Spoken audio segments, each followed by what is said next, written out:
alangkah lebih baiknya dipasang microchip, dipasang chip buat tracking.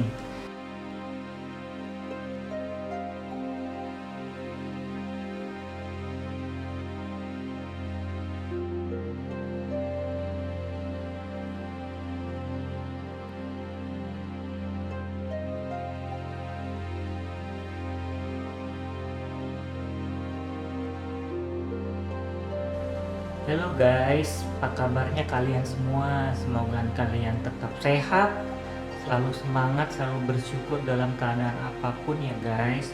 Ini saya memperkenalkan diri bagi yang belum kenal. Saya adalah Doni Kristanto, saya adalah travel, food, dan tourism, dan saya juga adalah sekaligus animal lover guys. Kebetulan saya juga punya anabul, saya piara sampai 15 ekor di rumah. Jadi rumah saya tuh mirip kebun binatang, mirip shelter guys. Nah, saya mau masih ngasih komen mengenai apa kejadian yang viral yang di daerah Kalimantan Timur di Bontang mengenai buaya Rizka ya guys. Saya tuh concern banget karena sebagai animal lover saya perlu ada speak up untuk menyuarakan. Kebetulan saya juga mendukung Pak Ambo. Saya juga sering lihat konten dia, bagaimana dia selama 26 tahun ya mengasih makan buaya Rizka guys. 26 tahun itu bukan waktu yang sebentar guys, seperempat abad itu separuh umurnya dia habiskan buat memberi makan buaya Rizka. Pertanyaan saya, ada nggak orang yang seperti itu yang konsisten ya? Terus masih dibilang katanya eksploitasi buaya katanya. Apanya yang dieksploitasi? 26 tahun loh, kecuali kalau sebulan, 2 bulan terus langsung di vlog, pura-pura dipegang-pegang, itu eksploitasi gitu. Nah, orang nggak pernah megang buaya, foto sama buaya dipegang-pegang terus selfie, nah itu eksploitasi. Kalau 26 tahun mah wajar lah, dia juga kan perlu ngasih makan buaya, itu kan perlu modal guys. Emang ada yang mau ngasih ayamnya buat ngasih makan buaya? Mikir dong logikanya gitu. Terus saya juga gimana ya, buaya Rizka dituduh menggigit seorang ibu, nih latar belakangnya ya. Terus orang itu tidak bisa memberikan bukti kalau memang buaya Rizka yang ngegigit dia, karena waktu kejadian itu katanya sempat ditombak ya. Padahal buaya Rizka itu tidak ada bekas luka gitu loh, berarti kan yang ditombak buaya lain gitu ya. Terus kenapa ini balai konservasi setempat di sana mengambilnya buaya Rizka? Emang nggak mau diteliti dulu siapa buayanya yang lain? Kan bisa diambil buaya yang lain gitu kan. Lagian buaya di sana banyak guys, ratusan. Kenapa harus Rizka? Apa dia karena udah jinak gampang ditangkap gitu pertanyaannya ya kan? Nah sekarang kan ditaruh di penangkaran. Di penangkaran orang pada datang, itu kan sorry ya, udah mirip kayak kebun binatang dong. Orang datang mungkin ya, saya gak mau seujun ya, mungkin iya mungkin enggak ya, pastilah ada biaya atau bagaimana, apa gratis saya juga kurang tahu ya. Kalau sampai memang dikasih biaya berarti kan ada something lah gitu loh. Buaya yang udah jinak gitu kan, terus dijadiin tontonan, kan gak semudah kalau di tempat aslinya ya kan. Nah terus saya mau ini kalau kalian mau yang lebih panjang, kalian bisa lihat video saya sebelumnya ya guys. Saya nggak mau ngulang lagi yang sama. Saya concern ini nih, berita yang terbaru, ada seorang anak nih seperti di thumbnail saya nih, digigit buaya waktu dia berenang di pinggir sungai. Nah pertanyaannya, apakah dengan merelokasi buaya Rizka ke penangkaran, bukan penangkaran sih kalau saya bilang, kayak kolam ikan, kayak penjara gitu ya, itu akan menyelesaikan masalah, nggak ada lagi yang digigit, sure. Dijamin gitu, 100%. Emangnya buaya di sana ada berapa, bisa ngitung nggak? Kalau bagian konservasi itu pinter ya, aku kasih tahu nih, kalau hewan-hewan di luar negeri, tahu nggak, dipasang chip,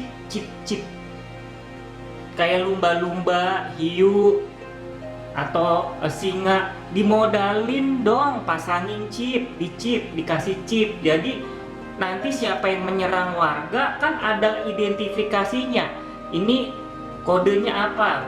Buaya A, buaya B, buaya C. Oh, ini yang menggigit warga. Gitu loh. Coba kalau kalian pinter, kalian lihat televisi di luar negeri. Kalau udah nangkep satwa liar, ya, itu dipasangin chip, dilepas lagi ke alamnya, dipelihat pergerakannya nih. Misalnya kayak di Amerika ada orang digigit hiu gitu loh, lagi berenang di pantai. Apakah hiunya direlokasi, dimasukin penangkaran gitu, dipenjara, dihukum? Enggak, diambil, dipasangin chip, dilepas lagi buat dilihat, terus diteliti kenapa dia bisa gigit orang. Gitu loh.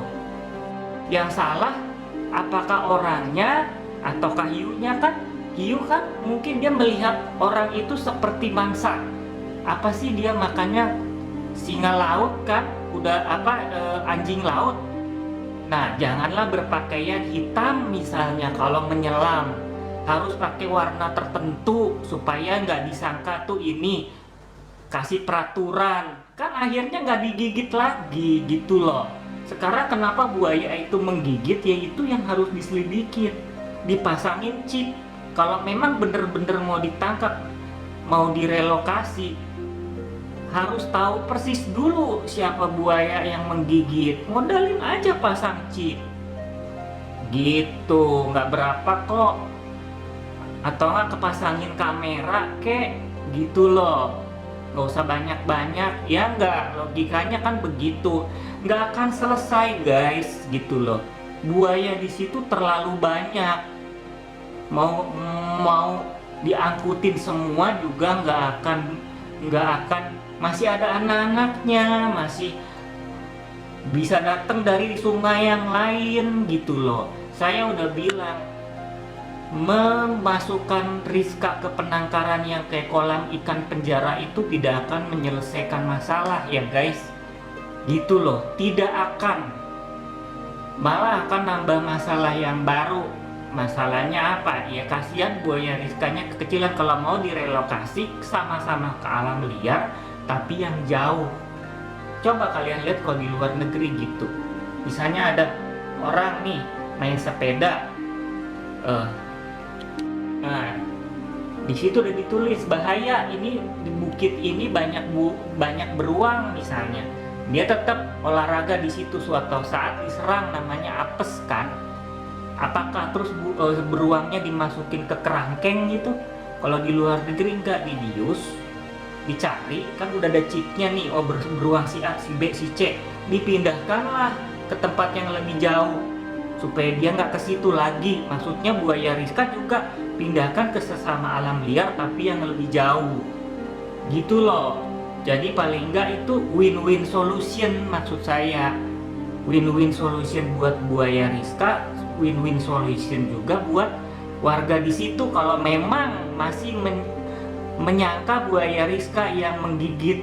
Toh buaya Rizkanya udah direlokasi jauh gitu, berapa puluh kilo, misalnya 2 jam dari tempat itu.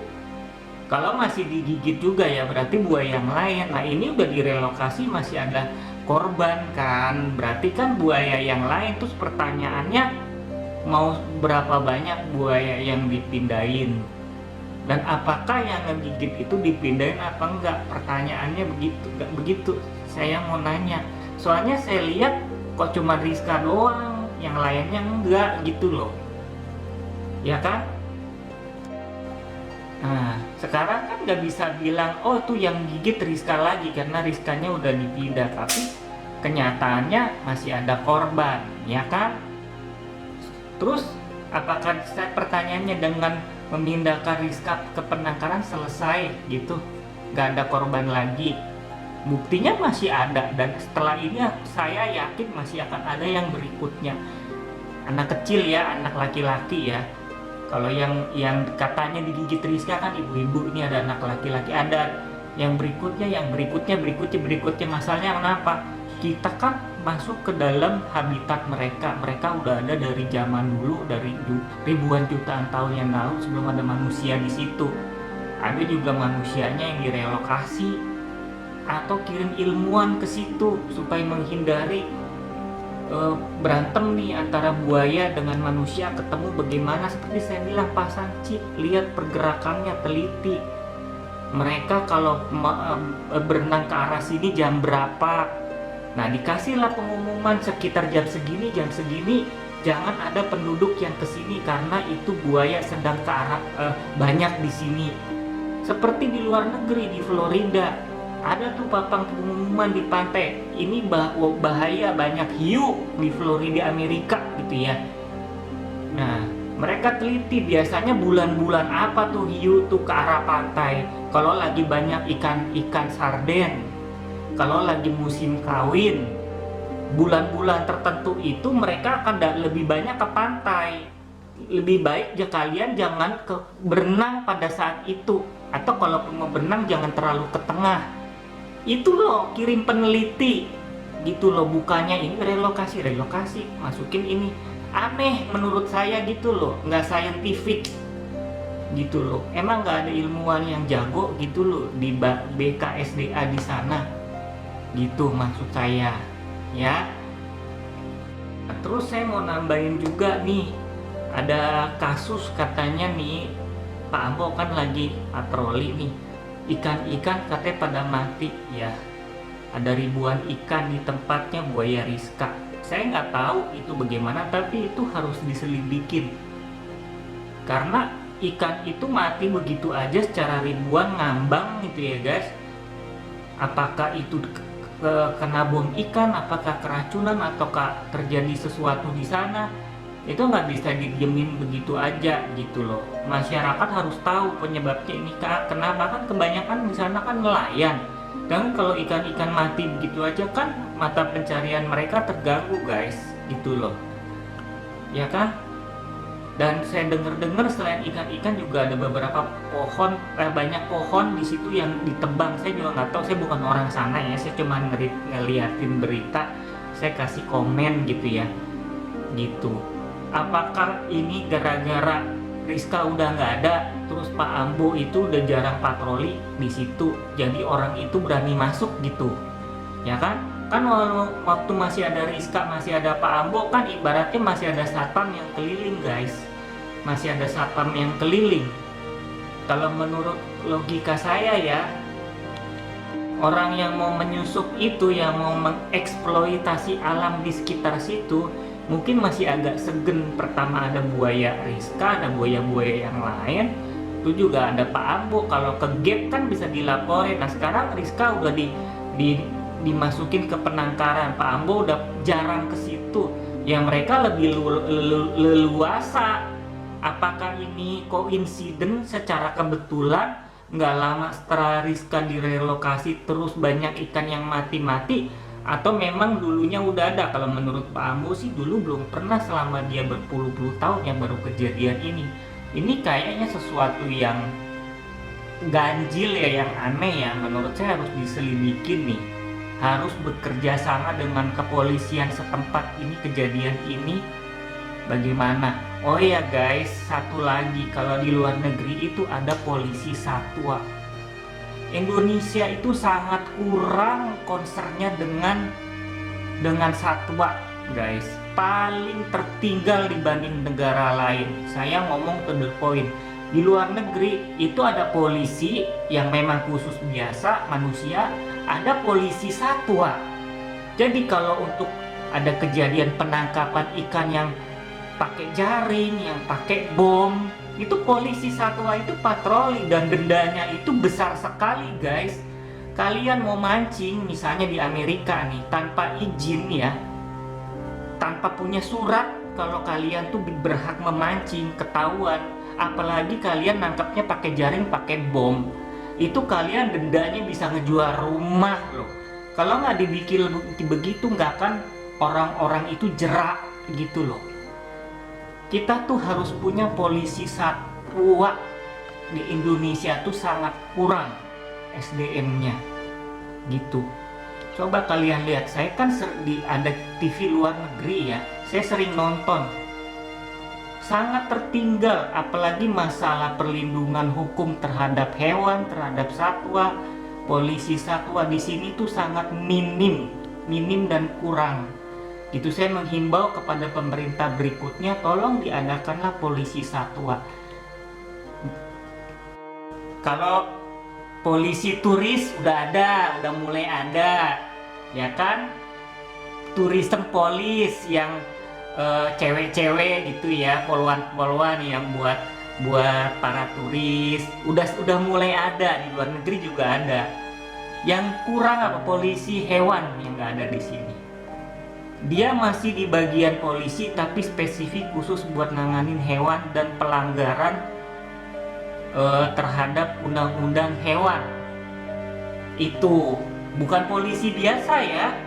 Polisi satwa itu yang harus diadakan di Indonesia supaya bisa patroli, menjaga gitu loh. Supaya oknum-oknum yang mau mengeksploitasi satwa dan lingkungan itu agak segen karena ada yang patroli, maksud saya gitu. Gitulah masukan dari saya. Jadi kalau emang ini, adakanlah ilmuwan di situ, buaya-buaya situ pasang chip supaya ketahuan ini yang ngegigit siapa. Misalnya udah dikasih chip, kalau dia ngegigit kan ada barcode-nya, ketahuan buaya itu yang malam ini lagi kesini, berarti dia yang ngegigit gitu ya kan. Terus kita harus teliti kenapa buaya itu ke situ, apakah lagi musim kawin, apakah memang ada waktu-waktu tertentu dia akan lebih sering ke arah daerah sini gitu. Itu kan harus diteliti. Nah, kita harus kasih warning ke penduduk. Pokoknya kalau antara bulan-bulan ini, jam-jam segini, ini buaya lagi banyak, kalian jangan ke situ. Buat menghindarin ini pertemuan. Karena kalau relokasi itu nggak menyelesaikan masalah, buaya di situ terlalu banyak. Gitu loh. Bahkan dari tempat lain pun bisa datang ke situ. Emang sungai bisa dipotong-potong, dibendung-bendung gitu ya? Logikanya kan nggak bisa gitu loh. Ya guys, demikianlah masukan dari saya buat pemerintah Indonesia, buat kasus Rizka. Ini harus ditindaklanjuti dengan serius karena ini udah sampai ke internasional. Orang udah melihat gitu loh, mentertawakan nih hukum di sini gitu loh. Malu. Pokoknya perlindungan hewan di kita tuh sangat ketinggalan. Agak tertinggal, bukan sangat tertinggal ya, lumayan tertinggal dibandingin negara-negara maju. Nggak usah Amerika, Australia deh yang sebelah. Lihat tuh, kalau kalian lihat TV di luar, bagaimana mereka tuh polisi satwanya seperti apa, ada gitu ya. Jangan lupa ya guys, kita dukung terus Buaya Rizka segala mungkin. Kejadian ini ada hikmahnya guys, supaya Indonesia kedepannya lebih maju lagi, lebih concern lagi terhadap kesejahteraan dan perlindungan hewan. Bikin undang-undang yang lebih ketat lagi supaya tidak ada eksploitasi, dan juga dengan undang-undang yang baru ada penegak hukum yang lebih concern lagi, yang lebih keras lagi terhadap satwa dan hewan. Saya sebagai animal lover cuma bisa menyuarakan itu karena saya juga bukan di sana ya guys, tapi saya ngikutin berita. Semoga masukan dari saya bermanfaat. Jangan lupa ya share, like, subscribe. Sampai di sini dengan Doni di vlog saya yang berikutnya. Dadah. Oh ya guys, ada tambahan lagi. Saya sih berharap Rizka bisa dikembalikan ke alamnya, ke habitatnya, entah baik di tempat yang sama atau di alam yang lebih jauh dari tempat semula. Yang penting di alam liar, jangan di kolam penangkaran yang sangat kecil seperti penjara itu ya guys.